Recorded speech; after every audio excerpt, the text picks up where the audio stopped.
وشفاء ورحمة للمؤمنين ولا يزيد الظالمين إلا خسارا.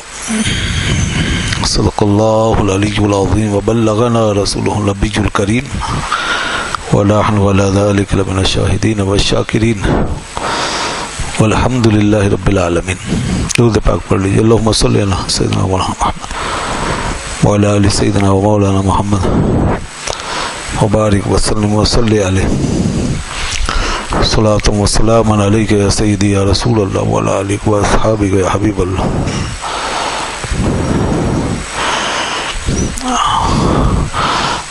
آج 15 پاروں کی تلاوت مکمل ہو گئی الحمدللہ. اور آج یہ مشہور سورہ بنی اسرائیل اور سورہ کہف کی بھی تلاوت ہوئی ہے. سورہ کہف ابھی 16ویں پارے میں کچھ باقی ہے، وہاں مکمل ہو گئی. اللہ تعالیٰ نے ارشاد فرمایا کہ یہ قرآن جو ہم نازل کرتے ہیں یہ مومنوں کے لیے شفا ہے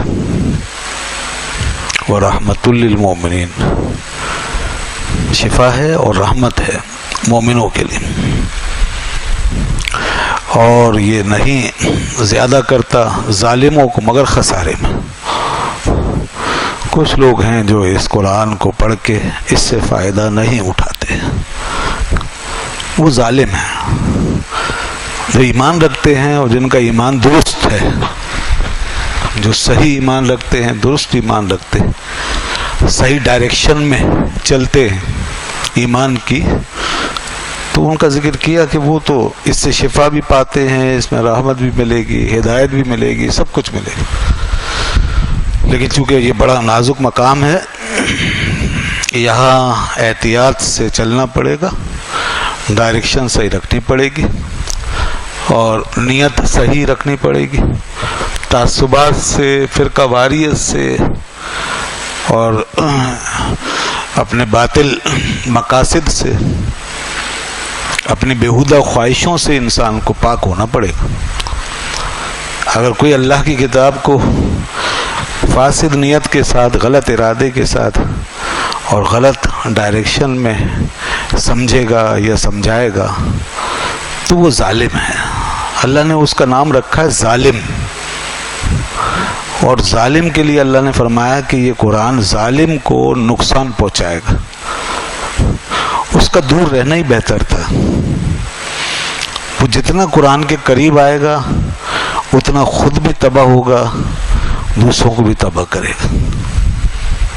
دیکھ لیں آپ آج معاشرے میں قرآن پڑھ پڑھ کے لوگوں نے اس امت کو کیسا پارا پارا کر دیا.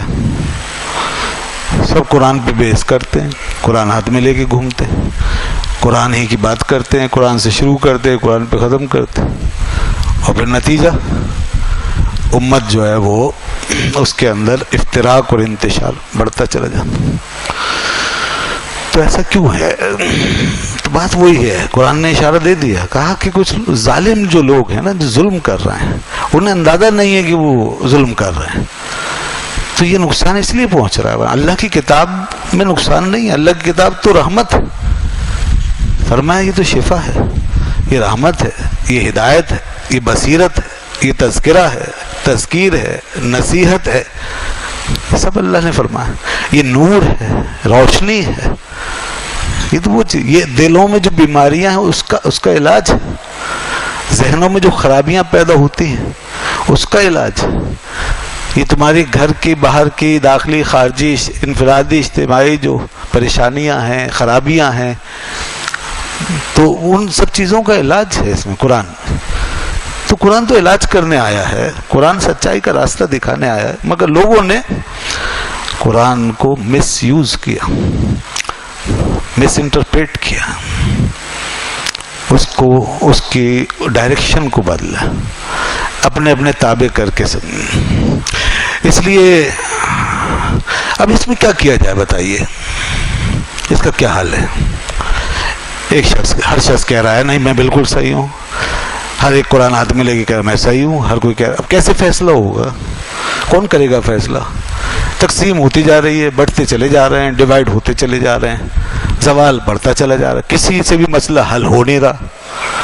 جو بھی دعویٰ کر رہا ہے وہ ایک نیا مسئلہ کھڑا کر رہا ہے، جو بھی نئی تنظیم بن رہی ہے وہ ایک نیا مسئلہ کھڑا کر رہی ہے، جو بھی نیا فرقہ آ رہا ہے وہ ایک نیا مسئلہ کھڑا کر. اب مسئلہ حل کیسے ہو؟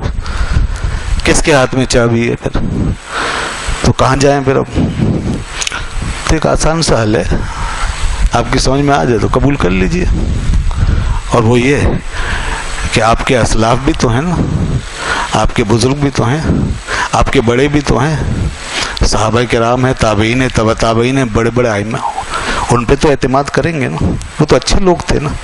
کچھ لوگ تو ایسے ہوئے ہیں نا دنیا میں جنہوں نے قرآن پہ سچائی کے ساتھ عمل کیا ہے، جن کے اندر قرآن نے واقعی انقلاب بھر دیا تھا. قرآن نے کہیں تو اپنی حقیقت منوائی ہوگی نا، کہیں تو وہ انقلاب آیا ہوگا نا، اسی زمین پہ آیا ہوگا نا. کہاں آیا ہے وہ؟ بر اعظم، کون سے بر اعظم پہ آیا؟ کون سی دنیا میں آیا؟ مشرق میں آیا؟ مغرب میں آیا؟ کب آیا؟ 100 سال پہلے آیا؟ 200 سال پہلے آیا؟ 500 سال؟ کبھی تو آیا ہوگا. تو بس جن لوگوں میں قرآن نے انقلاب برپا کیا، جنہوں نے اس کی علم کا، اس کی تعلیم کا حق ادا کیا، تو انہیں کا دامن تھام لو نا. ہم یہی کہتے ہیں، بس یہی حل ہے نا. اب سب کو ہم یہی کہیں گے کہ بھائی آؤ، آپ اپنی بات کر رہے ہو، ہم اپنی بات کر رہے ہیں، ہر کوئی اپنی اپنی بات کر رہا ہے، سب نے قرآن پکڑا ہوا. تو آئیے اب قرآن کو ویسے سمجھ لینا جیسے ان بزرگوں نے سمجھا تھا، جن کے لیے اللہ نے فرمایا صراط الذین انعمت علیہم، راستہ وہی سیدھا ہے جس پہ میرے انعام یافتہ بندے چلے ہیں. بس یہ ہے ہماری دعوت. اس کو اب کوئی شرک کرے، کہے کفر کہے، بدعت کہے، اس پہ ہی حملہ کر دے. اب ظاہر سی بات ہے کہ جس کو چلنا نہیں ہے نا تو وہ اسی راستے کو کھودنا شروع کر دیتا ہے، کیونکہ اسے چلنا ہی نہیں اس راستے پہ. تو یہ ہے وہ دعوت جو سیدھی سی ہے. ورنہ پھر اس سے پوچھو تیرے پاس کیا حال ہے. اب اس میں میں اور تو کی بحث ختم ہو گئی. میں کیا کہہ رہا ہوں، تو کیا کہہ رہا ہے، وہ کیا کہہ رہا ہے، زید کیا کہہ رہا ہے، عمر کیا کہہ رہا ہے، بغیر ختم ہو گئی بات. چلو ان لوگوں کی بارگاہ میں جنہوں نے ہم سے اچھا قرآن سمجھ، جو ہم سے زیادہ باعمل تھے، چلو ان لوگوں کے دور میں چلو جن پہ قرآن کا زیادہ اثر تھا، جنہوں نے دنیا کو کچھ کر کے دکھایا ہے. تو وہ مثال ہیں، وہ آئیڈیل ہیں، وہ مثال ہیں، وہ ماڈلز ہیں. تو ان سے پوچھو، ان سے سیکھو. انہوں نے لکھا ہے، کوئی 1000 سال سے زیادہ کی تاریخ ہے ہماری تھیولوجی کی، ہماری تفسیروں کی، ہمارے علم کی.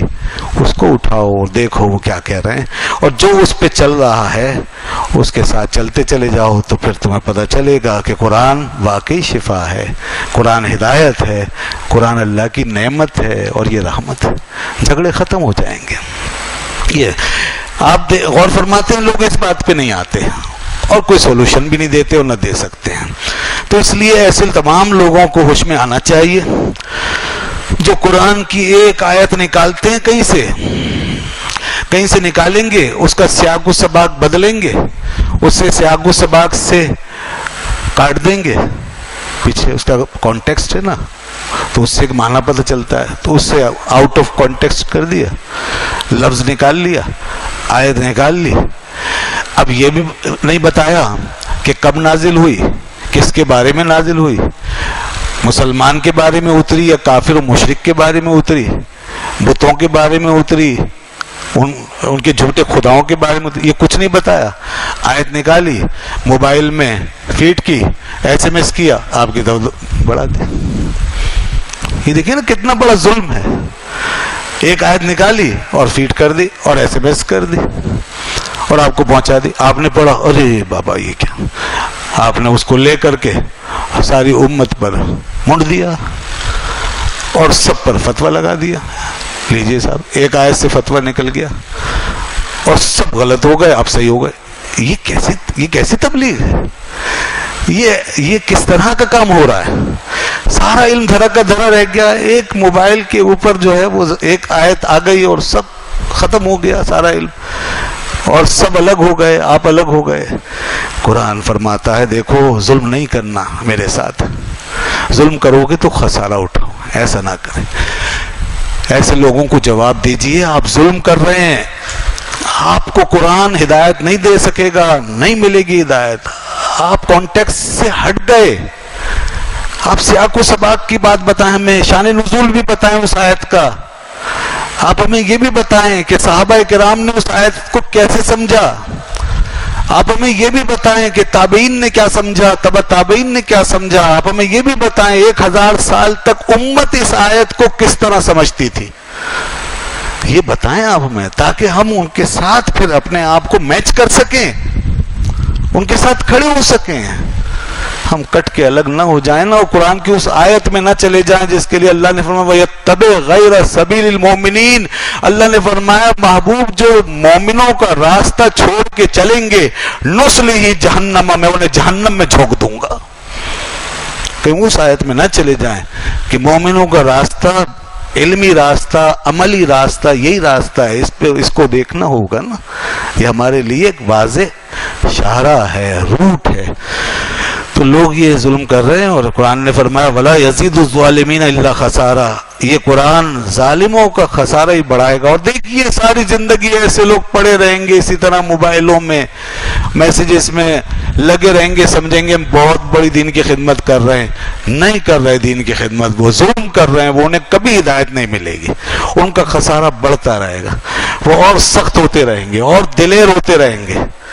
جو صحیح رہنمائی نہیں لیں گے، علم کو صحیح سے نہیں سیکھیں گے، وہ اپنے راستے پہ جری ہو جائیں گے، بے باک ہو جائیں گے، اور اسی طرح پڑے رہیں گے، اسی راستے پہ چلتے رہیں گے. انہیں کچھ نہیں پتا ہوگا. جسے قرآن کا ایک لفظ نہیں پتا، جسے عربی کا ایک لفظ نہیں پتا، وہ آیت کوٹ کیسے کر سکتا ہے؟ آپ پوچھئے ذرا اس سے، اسے کیا پتا عربی کیا چیز ہے، آیت کا مطلب کیا ہے، یہ اس کے پیچھے قواعد کیا ہیں، اس کے پیچھے کون کون سے علوم ہیں جن کی وجہ سے قرآن سمجھ میں آتا ہے. کیا پتا؟ آج کل بس ان چیزوں نے، جدید ذرائع نے ہم سب کو مفسر قرآن بنا دیا ہے.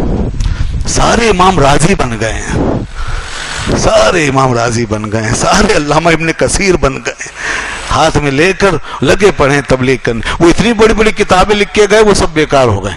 ہم نے ایک آیت نکالی اور بس بڑھا دی، لاکھوں لوگوں تک پہنچا دی اور خوش ہو گئے، صاحب نے تبلیغ کر لی. لاکھوں لوگوں کو، کروڑوں لوگوں کو مشرک بنا دیا، تبلیغ ہو گئی. قرآن پڑھا، لاکھوں کو، کروڑوں کو اسلام سے باہر نکال دیا. وہ بزرگان قرآن پڑھتے تھے، لاکھوں کروڑوں کو اسلام میں داخل کرتے تھے، اور ہم قرآن پڑھتے ہیں، لاکھوں کروڑوں لوگ اسلام سے باہر نکال دیتے ہیں. سب کی چھٹی، بس ہم رہ گئے، باقی سب کی چھٹی ہو گئی. یہ ہے ہمارے ساتھ مصیبت، یہ چل رہا ہے اس وقت دور. تو ایسے لوگ سوچتے نہیں ہیں حضرت امام راضی نے 15 جلدوں پہ کتاب کیوں لکھی، علامہ آلوسی نے قرآن کی تفسیر کرتے 15 جلدیں کیوں لکھی تھی. اتنے بڑے بڑے علماء نے بڑی بڑی تفسیریں 15 جلدوں میں، 20 جلدوں میں، 50 جلدوں میں کیا لکھا ہے اس میں بھی تو جھانک کر دیکھو، اس میں جا کر تو دیکھو وہ کیا لکھ کر گئے. زندگیاں لگائی ہیں انہوں نے، کچھ انہوں نے لکھا ہے، کچھ بتایا ہے، وہ سب کیا جہالت ہے؟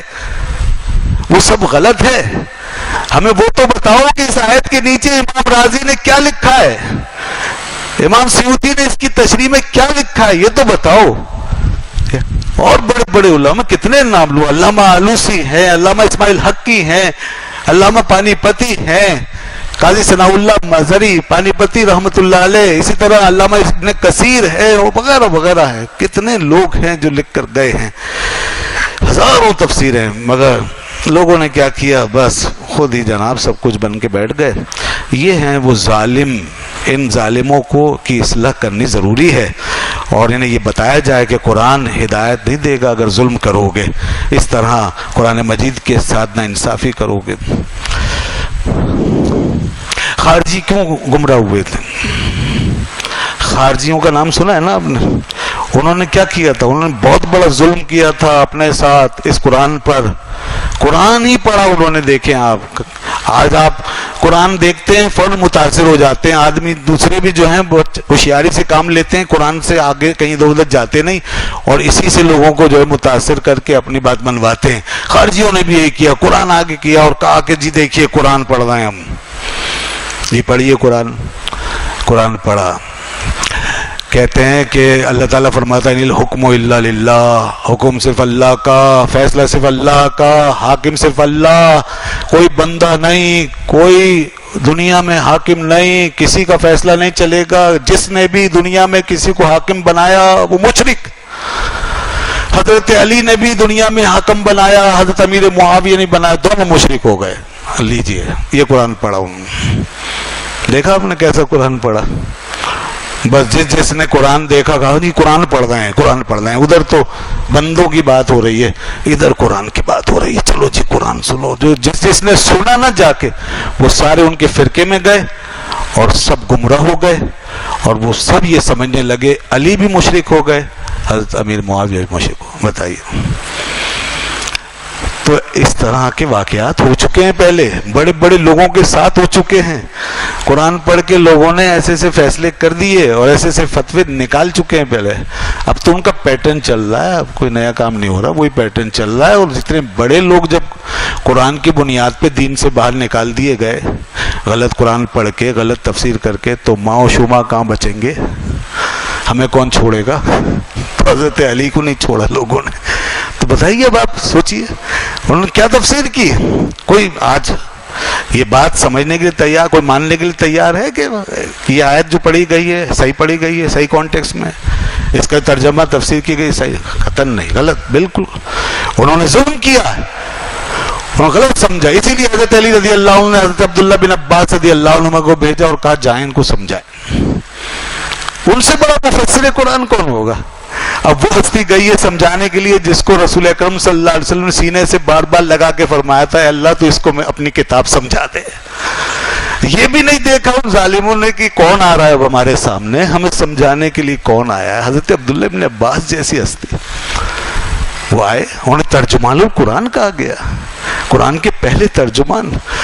انہوں نے کہا لوگوں تمہارا مسئلہ کیا ہے؟ انہوں نے کہا یہ ہے، دیکھیے قرآن کہہ رہا ہے اللہ نے فرمایا حکم صرف اللہ کا، فیصلہ صرف اللہ کا، اور آپ لوگ شرک کرتے ہیں، آپ لوگ بندوں کو مانتے ہیں، بندوں کو شریک کرتے ہیں اللہ کے فیصلے میں، بندوں کو اختیار دیتے ہیں آپ لوگ۔ اللہ نے فرمایا بس اللہ کے پاس، اللہ کے۔ اب وہی بات ہے نا، ایک جگہ سے لے لیا، گمراہ ہو گئے۔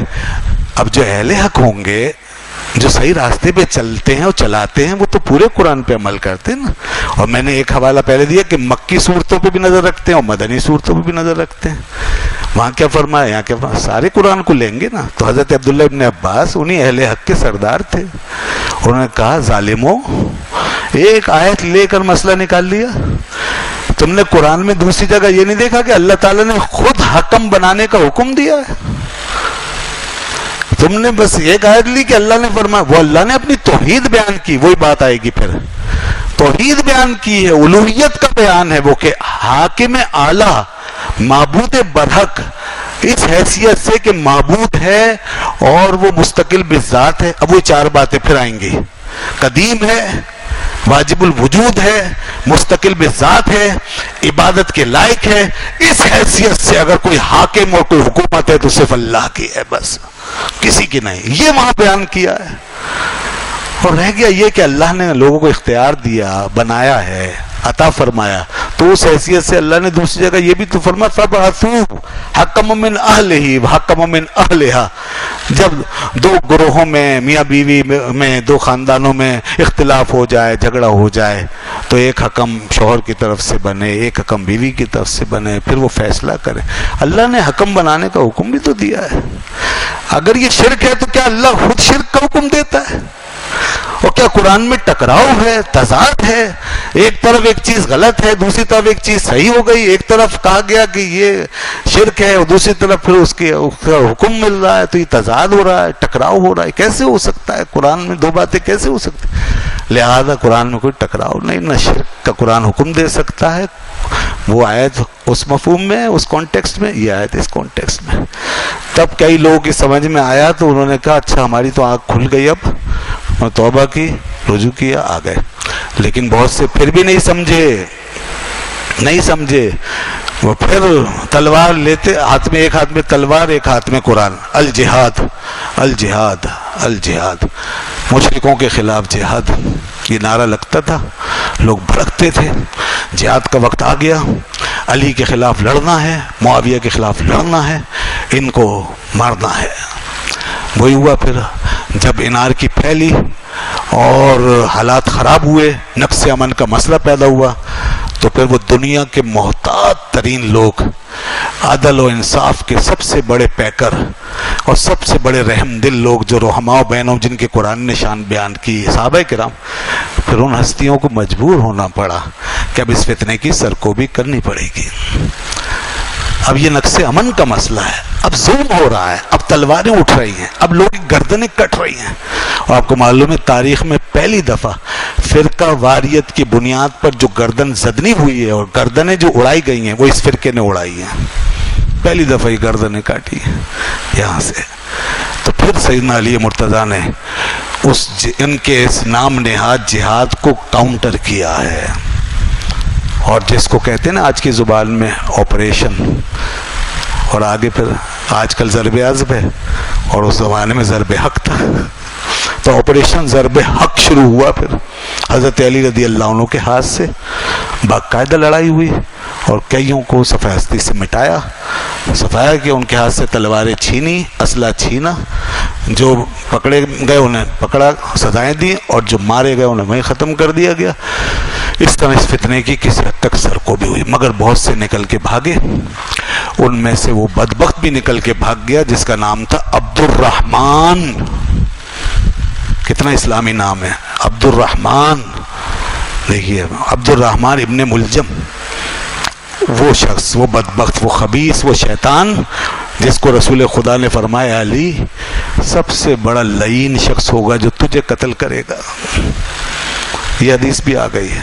یہی تھا وہ ملعون جو وہاں سے نکلا اور پھر حضرت علی رضی اللہ عنہ کی طاق میں اس نے تلوار کو زہر میں گیلا کیا، بھگویا، اور اس کے بعد پھر اس نے فجر کی نماز کے بعد اندھیرے میں آپ پر حملہ کیا اور آپ کو یہاں سے کاٹ دیا، یہاں وار کیا، گردن مبارک بھی زخم آیا، آپ کو شہید کر دیا. یہ تھا وہ خارجی شیطان جس نے سیدنا علی مرتضیٰ رضی اللہ عنہ کو صرف اس وجہ سے شہید کر دیا کہ اس کا قرآن کہتا تھا کہ علی مشرک ہے. اس کا قرآن، اس کا فرقہ کہتا تھا کہ علی مشرک ہے، اس کے مولوی صاحب کہتے تھے کہ علی مشرک ہے، اس کی جماعت کہہ رہی تھی علی مشرک ہے. نعوذ باللہ من ذالک. اللہ رحم کرے انسان کتنا گمراہ ہو جاتا ہے. اس لیے میں یہ بات عرض کر رہا ہوں کہ خدا کے واسطے قرآن سن کے، حدیث سن کے ایسے نہیں بھاگتے چلے جائے کریں. اس پہلے تحقیق کیا کریں، کچھ پڑھیں، کچھ پوچھیں. ہر چیز کے بارے میں پوچھتے ہیں. کوئی بھی دنیا کا سبجیکٹ پڑھنا ہو تو پوری انکوائری کرتے ہیں، سب دیکھتے ہیں صحیح پڑھا رہے نہیں پڑھا رہے، صحیح بتا رہے نہیں بتا رہے. کیا 10 آدمیوں سے پوچھتے ہیں. تو کسی سے کچھ بات سنیں، کوئی موبائل میں کوئی چیز آ جائے تو علماء بیٹھے ہیں، کتابیں چلے، کسی کے بعد نہ جائیں. میں کہتا ہوں امام راضی کو پڑھ لیں، ہم ترجمے ہو گئے بہت سی کتابوں میں، ان کو پڑھ لیں. علامہ آلوسی کو پڑھ لیں، علامہ اسماعیل حقی کو پڑھ لیں، تفسیر مظہری پڑھ لیں. اور چلیں یہ ذرا بڑی کتابیں ہیں پرانے، اور انہی کتابوں کا خلاصہ ہو گیا. تفسیر ضیاء القرآن پڑھ لیں، تفسیر ضیاء القرآن آپ اپنے گھر میں رکھ لیں. آج اس سے اچھی تفسیر آپ کو نہیں ملے گی دنیا میں. بہترین تفسیر ضیاء القرآن یہ گھر میں رکھ لیں. جب بھی کوئی آیت آ جائے نا آپ کے سامنے، کوئی مسئلہ قرآن سے متعلق، کھولیں دیکھ لیں. انہوں نے بڑے شاندار انداز میں لکھ دیا ہے. اگر کسی کی سمجھ میں نہ آئے تو ہمارے پاس آ جائے، بتائے بھائی کیا غلط ہے، اور اس میں انہوں نے کہاں غلط لکھا ہے، کہاں ناانصافی کی ہے، اور کہاں اپنے اکابر کے راستے سے ہٹے. سب حوالوں سے لکھ کے دور آپ کو ایسے پکڑ کے، یہ اہل حق جو آپ کا بازو پکڑ کے آپ کو آپ کے اسلاف کے درمیان چھوڑ کے آ جائیں. یہ ہوتے ہیں اہل حق. بس جب آپ کو یہاں سے لے کے وہاں ملا دے، بس اسی میں آپ کی نجات ہے، ہماری نجات ہے. ہمیں کوئی اپنے بزرگوں سے ملا دے. اللہ نے فرمایا، اللہ تعالیٰ تو اچھے لوگوں کو جنت میں جمع فرمائے گا جو دنیا میں جمع ہونا چاہیں گے. ان کو کل آئی تھی نا آیت، خاندان میں، رشتہ داروں میں. تو اگر ہم ان اچھے بزرگوں سے اپنے بزرگوں کے خاندان میں جمع ہو جائیں تو کیا بات ہے. تو یہاں سے ملنے کی کوشش کریں، ان کے نظریے کے مطابق نظریہ رکھیں، ان کے علم کے مطابق اپنا علم بنائیں، ان کے عمل کے مطابق عمل کریں. تو کم از کم اپنے فکر کو سلامت رکھیں. یہ کچھ باتیں وضاحت کے حوالے سے ضروری ہے، ان باتوں کو پیش نظر رکھیں. اور آج قرآن نے اور بھی بہت سی جگہوں پر ہماری آنکھ کھولی ہے. کل بات ہوئی تھی رشتہ داریوں کے حوالے سے، آج ماں باپ کے بارے میں واضح طور پہ کتنے اہم باتیں فرمائی، اور اولاد کے لیے فرما دیا کہ دیکھو اپنے ماں باپ کو کبھی بھی دکھ نہ دو، تنگ نہ کرنا، اور بوڑھے ہو جائیں تو انہیں اف ولا تقل لهما اف تک مت کہنا، ولا تنہرهما، اور فرمایا ان کو ڈانٹنا نہیں، چاہے وہ تمہارے لیے اذیت رساں ہو جائیں، تکلیف دہ ہوں، وہ بڑھاپے کی وجہ سے چڑچڑے ہو گئے ہوں، بیماری کی وجہ سے، تمہیں بھی ایک دن ایسے ہی ہو جانا ہے. تو اگر تمہارے پاس تمہارے ماں باپ میں سے کوئی تمہیں بوڑھا مل گیا ہے، دونوں بوڑھے مل گئے ہیں، ایک بوڑھا ہو گیا ہے، تو تم خوش نصیب ہو، ان کی خدمت کرو۔ اللہ کے محبوب صلی اللہ علیہ وسلم فرمایا جو اپنے ماں باپ میں سے کسی کو بھی بڑھاپے میں پائے اور جنت نہ حاصل کر پائے وہ ہلاک ہو جائے۔ یہ صحیح حدیث فرمایا آپ نے، جبرائیل امین دعا کرتے ہو، آپ نے آمین فرمایا۔ تو یہ ماں باپ جو ہیں یہ ہمارے لیے نعمت ہیں، آپ ان کی خدمت کو اپنا فرض سمجھیں، ان کی دعائیں حاصل کر لیں جیتے جی۔ اگر آپ نے ان کی دعائیں لے لی تو انشاءاللہ آپ کا کام بن جائے گا۔ دعائیں لے لیں، کروائیں نہیں، منہ سے نہیں بلوائیں، زبردستی نہ کروائیں۔ جو آج کل ایک فیشن چلا جی دعاؤں میں یاد رکھیے گا، تو دعاؤں میں یاد رکھیے گا، ٹھیک ہے چلو یہ اپنی جگہ ہے، مگر دعا لینا ایک چیز اور ہے۔ دعا کوئی خود کرے، دل سے دے، آپ کا کوئی عمل کوئی خدمت اسے پسند آ جائے، آپ اسے خوش کر دیں، پھر وہ آپ کو دعا دے، وہ کیا بات ہے اس دعا کی۔ حضرت موسیٰ علیہ السلام نے اللہ تعالیٰ سے عرض کیا بار الہ کیا جنت میں کوئی میرے ساتھ ہوگا؟ کوئی بندہ ہے ایسا جس کو تم میرے ساتھ جنت میں قیام عطا فرمائے؟ اللہ نے فرمایا ہاں موسیٰ، ایک کسائی ہے۔ کسائی؟ ہاں کسائی تمہارے ساتھ رکھا جائے۔ یا اللہ وہ کون ہے؟ میں اس کے بارے میں جاننا چاہتا ہوں۔ اللہ نے بتا دیا، وہ چلے گئے دیکھا دکان پہ بیٹھا ہے، گوشت ووشت بیچ رہا ہے، سارے دن اس نے اپنا کام کیا۔ شام ہوئی، جب دکان بند کرنے کا وقت آیا تو اس نے گوشت کا ایک اچھا سا ٹکڑا وہ الگ کر کے رکھا ہوا تھا، وہ اٹھایا، کپڑے میں لپیٹا، چل دیا۔ آپ نے فرمایا بھائی صاحب آپ مجھے اجازت دیں گے کہ میں آپ کے ساتھ چلوں اور آپ کا ایک دن کے لیے مہمان بن جاؤں؟ ہاں کیوں نہیں، آئیے تشریف لائیے۔ اسے نہیں پتا تھا آپ کون ہیں، تو آپ اس کے ساتھ چلے گئے۔ آپ اس لیے گئے تاکہ دیکھیں اس کا عمل کیا ہے، آخر کیا وجہ ہے کہ میرے ساتھ رہے گا، کون سا ایسا کام کر رہا ہے یہ۔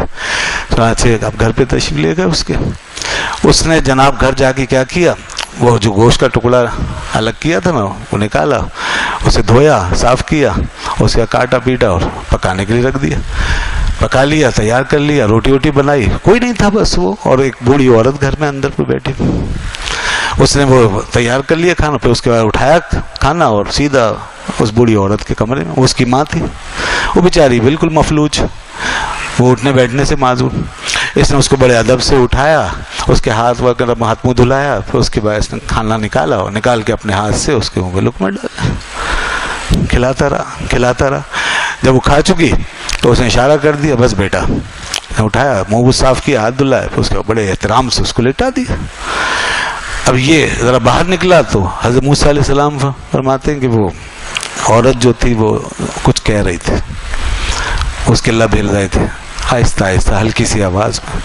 آپ آگے بڑھے، ذرا سنوں کیا کہہ رہی، کان لگا کے سنا تو کہہ رہی تھی اللہ میں اپنے بیٹے سے بہت خوش ہوں، کل قیامت کے دن تو اس کو اپنے نبی موسیٰ علیہ السلام کے ساتھ جگہ دے دیو۔ بس یہ دعا کر رہی تھی، ایک ہی دعا ماں۔ آپ نے فرمایا بس یہی وجہ ہے، یہ ماں کی دعائیں لے رہا ہے، یہ بوڑھی ماں پتہ نہیں کب سے دعائیں دے رہی ہے، اس کو یہ مقام ملے۔ تو یہ ہے وہ چیز جناب، آج ماں باپ کی دعائیں لو، بڑے بوڑھوں کی دعائیں لیں، استادوں کی دعائیں لینی چاہیے، آپ انشاءاللہ دنیا و آخرت میں کامیاب رہیں گے۔ یہ ہیں چند باتیں، خیر مجھے باتیں اور بھی کرنی تھی۔ بنی اسرائیل کی بڑی تاریخ آئی ہے آج، دو بڑے تاریخی واقعات ہیں اور دو بہت بڑی تباہیوں کا ذکر ہے بنی اسرائیل کی جو ماضی میں ان پر آئی تھی، وہ تاریخ ہے۔ اور یہ عیسیٰ علیہ السلام سے بہت پہلے، اور پھر ایک تباہی تو عیسیٰ علیہ السلام سے بہت پہلے آئی اور پھر دوسری تباہی عیسیٰ علیہ السلام کے بعد ہے، اس کا ذکر آیا ہے سورہ بنی اسرائیل میں، انشاءاللہ اس میں پھر کبھی گفتگو کریں گے۔ تو یہ قوم تباہ ہوتی رہی ہے، اور دوسری دفعہ جب تباہ ہوئی ہے تو اس کے بعد پھر یہ اسی طرح یہ در بدر رہی، اور پھر اب آ کر کے جیسا کہ میں نے پہلے بتایا تھا، قرآن نے بتا دیا کہ لوگوں کے مدد کے ذریعے سے یہ قائم ہوں گے۔ تو اب یہ اسرائیل میں اپنی حکومت بنائی ہے انہوں نے، اور اس کے پیچھے امریکہ اور یورپین طاقتیں، لیکن یہ زیادہ عرصہ چلے گا نہیں سلسلہ۔ اور یہاں بیٹھ کے جو پوری دنیا میں اب یہ شر و فساد پھیلا رہے ہیں، یہ پہلے بھی اسی طرح کرتے تھے اور اسی لیے ان پہ حملے ہوتے تھے۔ وہی بات قرآن نے، بخت نصر نے ان کو پہلے مارا، بہت مارا، پہلی تباہی اس کے ہاتھ سے آئی تھی، وہ 587 قبل مسیح میں ان پر حملہ آور ہوا تھا. یہاں سے بابل سے گیا تھا. بختہ نصر بابل کا حکمران تھا. بابل میں اس کی بہت بڑی حکومت تھی. وہ یہاں سے گیا تھا اور اس نے ان کو تباہ و برباد کر دیا تھا اور ہیکل کی اینٹ سے اینٹ بجا دی, ان کی عمارت گرا دی تھی. ان کو اس نے رسیوں سے باندھا تھا اور ان کو لے گیا تھا پھر یہیں عراق میں, اور یہاں لا کے غلام بنا لیا تھا. اس طرح تباہ و برباد ہو گئے تھے, سب کچھ تباہ ہو گیا. اس کے بعد پھر اللہ تعالیٰ نے ان پہ رحم فرمایا اور پھر ایران سے ایک شخص اٹھا جس کا نام تھا سائرس, ایران کا بادشاہ. بہت پرانی بات ہے قبل مسیح کی. سائرس جو ہے اس کا ایک نام, یہ نام سیرس کر کے بھی آتا ہے کتابوں میں, سیرس یا سائرس, اور بائبل کی زبان میں خورس نام ہے یہ. تو بہرحال یہ ایک ہی شخص ہے. سائرس جو تھا یہ ابھی موجودہ تحقیق کے مطابق یہ وہی شخص ہے جس کا سورہ کہف میں ذکر ہے. ذوالقرنین, آگے سورہ کہف میں جس بادشاہ کا ذکر ہے یہ وہی اب جو تحقیق ہو رہی. سکندر نہیں ہے وہ, ذوالقرنین سکندر نہیں ہے. پہلے سکندر سمجھا جاتا تھا لیکن تحقیق یہ ایک سکندر نہیں, یہ سائرس ہے, یہ ایران میں ہوا ہے. یہ شخص, یہ اللہ کا نیک بندہ, یہ مرد مومن, بڑا عدل پسند انصاف پسند اٹھا. اس نے پھر حملہ کیا بابل پر, بابل کو فتح کیا. لیڈیا نام کی ایک بڑی حکومت تھی اس کو فتح کیا, اور پھر اس طرح وہ بختہ نصر کی جو اقتدار کا سلسلہ تھا اس کا خاتمہ کیا. اور پھر اس نے اسرائیلیوں کو یہاں سے آزاد کر کے پھر ان کو لا کے ان کی جگہ پہ بسایا, اور یہاں پہ ان کے سب تعمیرات بھی دوبارہ اس نے کروائیں, اور ان کی تمام چیزیں جو گم ہو گئی تھی وہ ان کو دلوائیں, اور اس میں ان کی بڑی اس نے ان کی مدد کی, اور یوں بنی اسرائیل پھر کھڑے ہو گئے. یہ تھا وہ واقعہ جہاں یہ تباہ ہوئے پھر دوبارہ کھڑے کیے گئے. پھر دوبارہ کچھ عرصے کا بعد بگڑنا شروع ہوئے کیونکہ یہ بار بار سرکشی کرتے تھے. پھر اللہ نے فرمایا پھر دیکھو تمہاری تباہی آئی.